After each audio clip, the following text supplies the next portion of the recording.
Property का ये second part है।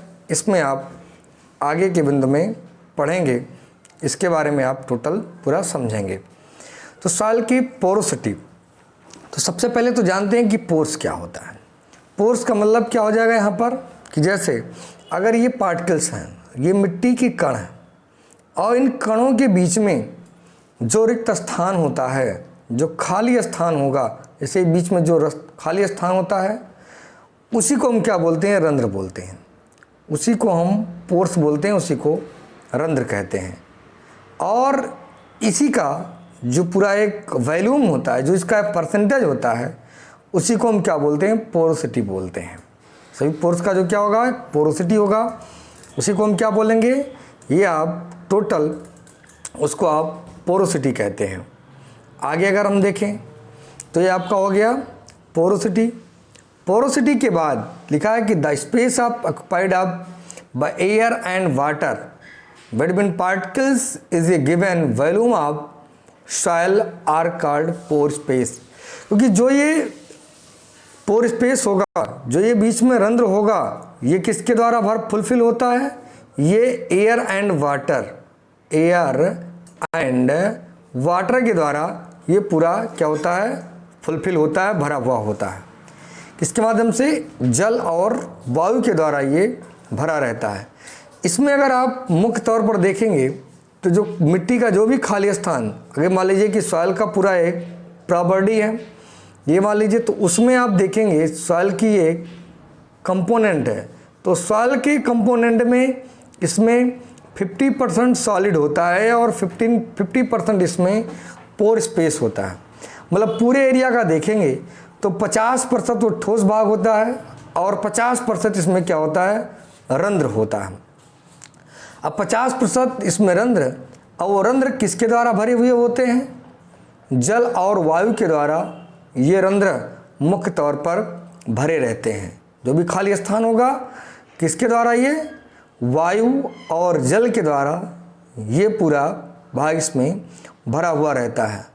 तो ये चीज़ आपको क्लियर है कि जो भी रंध्र होता है वो जल और वायु का, और यही रंध्र की वजह से इस पौधे के जड़ को जल और वायु ये मुख्य तौर पर प्रदान होता है।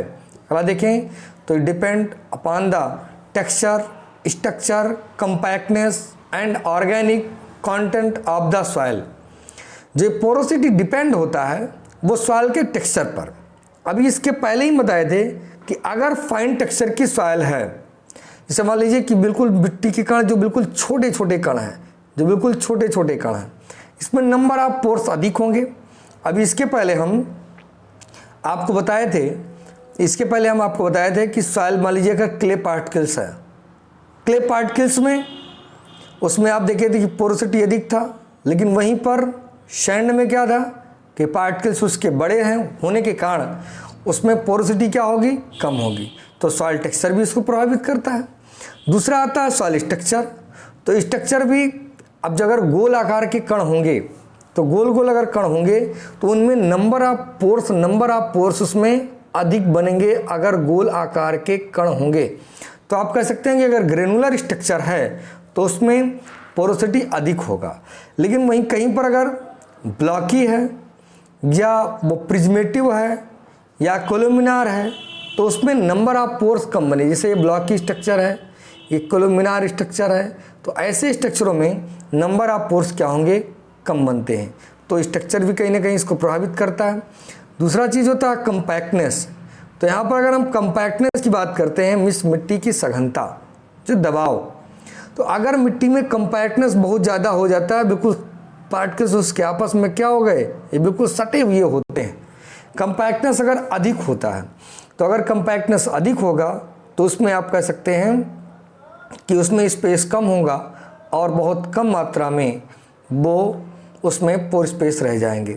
अगर सॉइल काफ़ी समय तक अगर जुताई गुड़ाई नहीं हुई है तो सॉइल बिल्कुल कंपैक्ट हो जाता है। तो सॉइल कंपैक्ट को लूज करने के लिए जुताई गुड़ाई टिलेसी क्रिया की जाती है। तो इस तरीके से अगर वो सॉइल लूज हो जाता है तो उसके कण बिखर जाते हैं और इस प्रकार से उसकी पोरोसिटी बढ़ती है। अगला है ऑर्गेनिक कंटेंट। तो आप जानते हैं कि जो बल्क डेंसिटी किसका? ऑर्गेनिक मैटर का अगर आप बल डेंसिटी देखेंगे तो 0.5 होता है। तो इस प्रकार से ये सिद्ध होता है कि क्ले से छोटे भी इसके कण होते हैं। तो जिस मृदा में ऑर्गेनिक मैटर की अधिकता होती है तो उस मृदा की पोरोसिटी क्या होती है? अधिक होती है, क्योंकि इसकी फाइन टेक्सचर होते हैं, बहुत छोटे छोटे कण होते हैं। ये ह्यूमस्कुलाइट्स के रूप में होते हैं, तो इनके कण बहुत छोटे छोटे होते हैं। तो इस प्रकार से आप कह सकते हैं कि अगर ऑर्गेनिक मैटर हैं तो उसमें पोरोसिटी क्या होती है? इंक्रीज होती है। तो ये चीज़ आप जान देंगे। आगे लिखा है कि porosity of the soil increase in the percentage of organic matter in soil. तो वही चीज़ मैंने आपको बताया कि अगर सॉइल में ऑर्गेनिक मैटर की मात्रा अधिक है तो उसकी पोरोसिटी अधिक होगी। और एक चीज़ जान लीजिए, यदि पोरोसिटी अधिक है तो उस सॉइल की वाटर होल्ड करने की क्षमता भी अधिक होगी। और वो सॉइल अगर वाटर होल्ड करने की क्षमता अधिक है तो स्वाभाविक है कि उसमें जो भी न्यूट्रिएंट्स हैं, जो भी कह सकते हैं कि न्यूट्रिएंट जितने भी हैं, जो भी पोषक तत्व हैं उस सॉइल में रुकेंगे। तो इस प्रकार से उस सॉइल की पोरोसिटी, उस सॉइल की फर्टिलिटी भी अधिक होगी। तो इस प्रकार से आप कह सकते हैं कि सॉइल में ऑर्गेनिक मैटर का एक अहम रोल होता है, उसका एक महत्वपूर्ण योगदान होता है। तो वो चीज़ मुख्य तौर पर होना चाहिए। पोरोसिटी, अब अगले पॉइंट की अगर आप बात करते हैं, ये पॉइंट आपने देखा, अगले पॉइंट की अगर बात करते हैं तो porosity of soil also decrease as the soil particles become the much smaller in there. अब यहाँ पर अगर देखेंगे कि अगर स्मॉलर पार्टिकल्स कम है, अगर छोटे छोटे पार्टिकल्स कम, अगर कोर्स पार्टिकल्स की अधिकता हो जाती है तो इस प्रकार से आप कह सकते हैं कि उसमें पोर स्पेस उसका क्या होता है? वो काफ़ी मात्रा में इंक्रीज कर जाता है और वो काफ़ी तेज़ से बढ़ जाता है। अगला क्या है कि it also decrease with depend of soil, मतलब डेप्थ ऑफ सॉइल। यदि मृदा की गहराई बढ़ती है तो यदि मृदा की गहराई बढ़ेगी तो गहराई बढ़ने के साथ साथ सॉइल में ऑर्गेनिक मैटर की मात्रा कम हो जाएगी, कंपैक्टनेस बढ़ जाएगा। इस तरीके से आप कह सकते हैं कि पोरोसिटी वहाँ पर कम हो जाती है। जैसे जैसे सॉइल प्रोफाइल की गहराई बढ़ती है तो गहराई बढ़ने के साथ साथ आप कह सकते हैं कि ये सब सॉइल कंपैक्टनेस ज़्यादा होगा, ऑर्गेनिक मैटर की कमी हो जाएगी और इस तरीके से आप कह सकते हैं कि सॉइल का जो पोरोसिटी है वो धीरे धीरे करके कम हो जाता है। प्लांट ग्रोथ, अब यहाँ पर आप देखेंगे प्लांट ग्रोथ भी अगर भाई पोरोसिटी अगर अधिक है, मॉइस्चर अधिक है, सही चीज़ है तो प्लांट ग्रोथ अच्छा होगा। अगला क्या है कि percentage of solid in soil can be, अब यहाँ पर डिटरमाइंड बाय, अब देखेंगे कि इसका बल डेंसिटी और पार्टिकल डेंसिटी, इन दोनों का आप कंपेरिजन अगर करेंगे तो उसको देखेंगे, इसका अगर आप मल्टीप्लाइंग करेंगे तो आपको पोरोसिटी ज्ञात हो सकती है। मतलब कहने का अर्थ क्या है कि BD अपान PD, इसका फार्मूला ही होता है पोरोसिटी ज्ञात करने का कि BD अपान PD इंटू 100। ये चीज़ अगर ज्ञात करते हैं तो इस प्रकार से क्या होता है कि आपको पोरोसिटी ज्ञात हो जाती है। अगर आप BD की बात करते हैं तो यदि किसी सॉइल की बल डेंसिटी कम होगी तो उसकी पोरोसिटी हमेशा बढ़ेगी, क्योंकि बल डेंसिटी कब कम होगी? जब उसके पार्टिकल्स क्या होंगे? छोटे छोटे होंगे। तो इस प्रकार से आप कह सकते हैं तो उसकी क्या होगी? मुख्य तौर पर बल डेंसिटी अगर कम होती है तो पोरोसिटी वहाँ पर इंक्रीज हो जाता है। ये चीज़ आप जान सकते हैं। आगे यहाँ पर फिर दिया है कि सॉइल पोरोसिटी, तो दिया कि परसेंटेज ऑफ सॉलिड बल डेंसिटी अपान पार्टिकल डेंसिटी इंटू 100।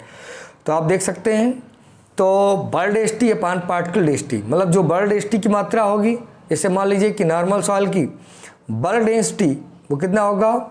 1.33 और नॉर्मल सॉइल की पार्टिकल डेंसिटी 2.65 इंटू 100 ये डाल देंगे तो आपका ज्ञात हो जाएगा कि उस सॉइल की पोरोसिटी क्या है। इस तरीके से आप परसेंटेज ऑफ पोरोसिटी ज्ञात कर सकते हैं और इसका ये फार्मूला, ये जो इसके लिए मुख्य तौर पर यूज किया जाता है। दूसरा इसमें फिर पोर्स की बात करता है कि एक आपका माइक्रो पोर्स जिसको हम कैपिलरी पोर स्पेस बोलते हैं। माइक्रो पोर्स का मतलब कि इसकी साइज जो होती है वो लेस देन 0.006 mm इसकी जो साइज होगी वो माइक्रो पोर्स, इसको हम कैपिलरी पोर्स बोलते हैं। और इसी कैपिलरी पोर्स में जो वाटर प्रेजेंट होता है वही प्लांट के लिए उपलब्ध होता है। और जो माइक्रो मतलब दीर्घ पोर्स में या नॉन कैपिलरी पोर्स होता है वो ग्रेविटेशनल फोर्स के कारण, गुरुत्वाकर्षण प्रभाव के कारण वो जल आसानी से लीच करके निचली सतहों में चला जाता है, जिससे पौधों को वो जल उपलब्ध नहीं हो पाता है। तो कैपिलरी पोर्स में कैपिलरी वाटर जो होल्ड होता है वही वाटर पौधों को मुख्य तौर पर उपलब्ध हो पाता है। और जो जल कैपिलरी वाटर में मतलब कैपिलरी पोर्स में नहीं प्रेजेंट होता है तो वो आप कह सकते हैं कि वो ग्रेविटेशनल फोर्स के कारण वो लीच करके, वो मूवमेंट करके और निचली सतहों में चला जाता है। कैपिलरी पोर्स बहुत छोटे छोटे, तो गुरुत्वाकर्षण के विरुद्ध ये इन पोर्सों में जला करके क्या होते हैं, होल्ड हो जाते हैं और इस प्रकार से ये मिट्टी में नमी बनाए रखते हैं और यही नमी को पौधे की जड़ें एब्जॉर्ब करके और अपना लाइफ साइकिल ये पूरा करते हैं। चीज़ आप जान सकते हैं। अगला है कि सॉइल कंसिस्टेंस, इसमें मैं इस मृदा की गाढ़ता की बात करता है। तो soil consistence in is the resistance of the soil to, यहाँ पर आप देखेंगे कि डिफॉर्मेशन, अब इसमें इसका सॉइल का जो कोहेजन और adjourn property of the mass. तो पहले तो ये जानते हैं कि कोहेजन क्या है और एडजन क्या है। कोहेजन का मतलब होता है को मतलब समान, जब दो समान पार्टिकल्स आपस में मिलते हैं तो वो कौन सा फोर्स होता है, कोहेजन फोर्स होता है। एडजन मतलब असमान, जैसे कोहेजन में अगर वाटर मॉलिक्यूल दो आपस में मिलते हैं तो एक कोहेजन फोर्स होता है। एडजन जब ये दो असमान जैसे वाटर एंड सॉइल दो पार्टिकल्स आपस में मिलते हैं तो वो क्या होता है, एडजन फोर्स होता है। तो इस प्रकार से कोहेजन और एडजन ये दोनों फोर्स ये आपस में मिलते हैं। यहाँ पर अगर हम बात करते हैं कि कंसिस्टेंसी की बात करते हैं तो ये सॉइल में देखा जाता है कि कितना ज़्यादा कंसिस्टेंट मतलब उसमें गाढ़ता कितना आता है। और अगर हम गाढ़ता की बात करते हैं तो कंसिस्टेंसी की बात करते हैं तो सॉइल यहाँ पर आप देखेंगे इंपॉर्टेंस इन टिलेज। तो अगर बहुत ज़्यादा सॉइल हार्ड हो जाती है तो आप कह सकते हैं कि टिलेज करना बहुत कठिन होता है। जैसे आप देखें क्ले सॉइल की प्रॉपर्टीज़ होती है, जो क्ले सॉइल की प्रॉपर्टीज़ पाई जाती है वो आप देखेंगे कि उसमें स्विमिंग एंड श्रिंकेज, मतलब जब वो वाटर के संपर्क में रहता है तो फैल जाती है और जब उससे वाटर रिमूव हो जाता है तो बहुत ज़्यादा सिकुड़ जाती है और सिकुड़ कर वो क्या होता है, बिल्कुल से कठोर हो जाती है। तो इस प्रकार से आप कह सकते हैं कि ये बिल्कुल हार्ड लेयर बना लेती है।